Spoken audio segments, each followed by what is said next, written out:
Bonjour, cette vidéo est destinée à vous montrer comment on gère les équipements.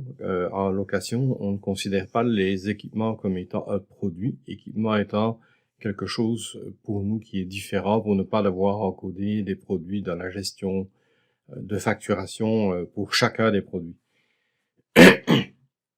Donc en général, la première étape, c'est à partir du menu ici, c'est d'aller dans l'équipement. Et généralement, ça fonctionne en faisant une prise d'inventaire tout d'abord. Donc, au niveau de la prise d'inventaire, le système va vous demander qu'est-ce que vous voulez prendre comme inventaire. Bien entendu, pour pouvoir faire un inventaire, il faut que chaque équipement ait un code barre unique qui nous permet de reconnaître cet équipement. Donc, admettons qu'on fasse du ski. On pourrait dire, OK, je vais prendre l'inventaire des 70 cm de la marque Head pour le fournisseur Atomic. Je sais que je raconte n'importe quoi. Ça devrait être Head ici aussi. Puis le type, toutes ces informations-là, vous voyez, vous avez la gestion des marques, des fournisseurs, des types d'équipements. Vous êtes capable de gérer, c'est vos données à vous, vous êtes capable de le gérer. À partir du moment où vous avez fait ça, vous pourriez rajouter une remarque, mais aussi vous pouvez scanner le code barre et nous recommandons effectivement que vous ayez configuré le lecteur de code barre pour qu'il ajoute un code QR à la fin, un code retour chariot à la fin. Et à ce moment-là, vous pouvez activer le mode automatique et donc à chaque fois que vous allez scanner et que nous, on va détecter le retour chariot, le RC, on va automatiquement activer le ajout équipement. Donc, la prise de l'inventaire peut se faire très rapidement. Voir la liste pour voir ce que vous avez fait depuis que vous avez commencé la prise d'inventaire. Et donc, ici, chaque fois, ça, on va le faire pour chacun des centres. Vous en avez qu'un, puis ici, de la description.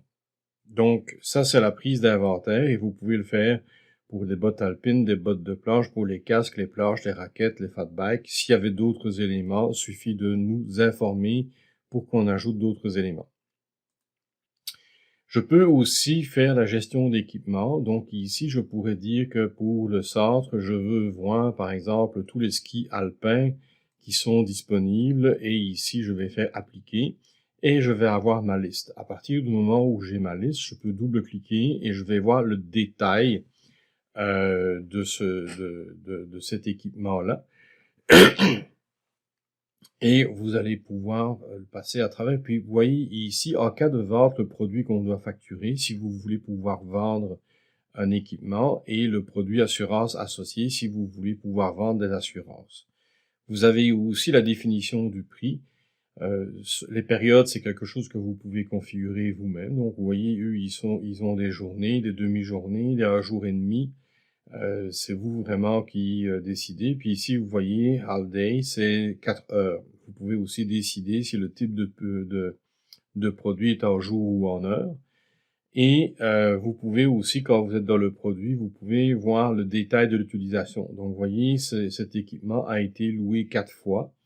Le 27 janvier, le 1er février. Donc, vous êtes capable de fonctionner et d'avoir l'historique de location, mais vous pouvez aussi voir l'historique de maintenance. Donc, il n'y a pas eu de maintenance à date sur cet équipement-là. Donc, ça, c'est un peu... Quand vous faites des modifications, bien entendu, il faut cliquer sur « Enregistrer ». Donc, ça, c'est comment on peut modifier, on peut dupliquer, on va voir l'utilisation, on peut changer le statut aussi. Ici, il est disponible, on pourrait changer le statut. Vous avez ici plusieurs types de rapports par rapport à l'équipement qui est là.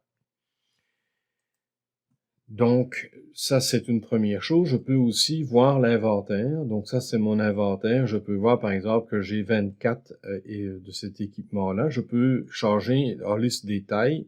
Si je double-clique sur lui, non, si je clique sur lui et que je redemande liste détail, je vais voir le détail de ce produit-là.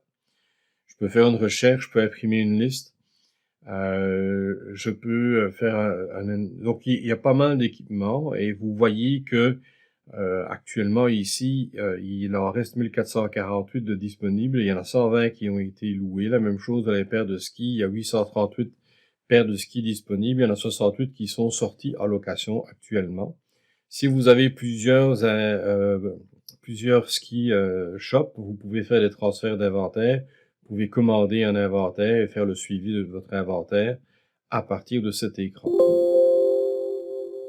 Vous pouvez aussi gérer l'équipement privé, donc vous pouvez demander à voir tout l'équipement privé. Je ne sais pas ici s'il y en a.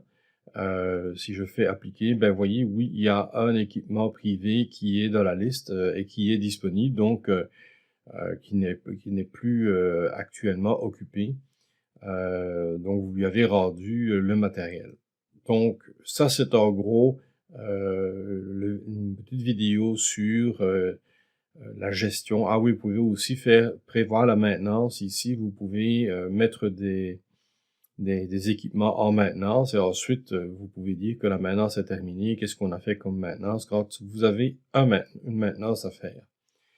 Donc, ceci termine cette partie de vidéo et j'espère qu'elle va pouvoir vous aider.